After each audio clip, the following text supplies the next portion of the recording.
আজকে তোমার সাথে উপস্থাপনা করবো। মজা হয়নি? সেটাই কথা। আরে এটা কি নাচ গান অভিনয় যে মন চাইলো দাঁড়িয়ে গেলাম? উপস্থাপনা এটা কঠিন কাজ, এটা সবাই থেকে হয় না। হবে, আমাকে দিয়ে হবে। আশ্চর্য। আপনারা কেউ কিছু মনে করবেন না, প্লিজ তুমি যাও।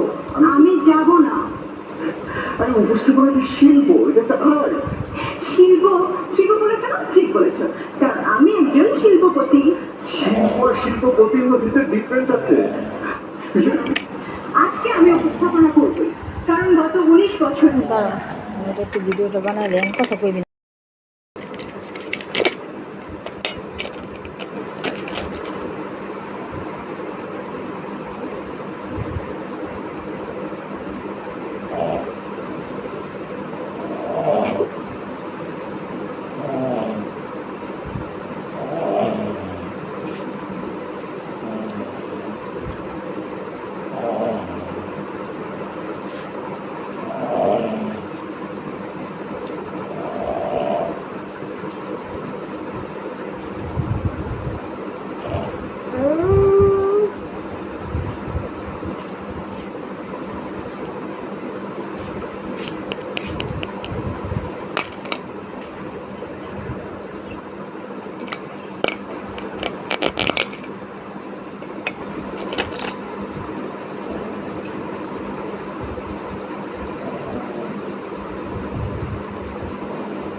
কালো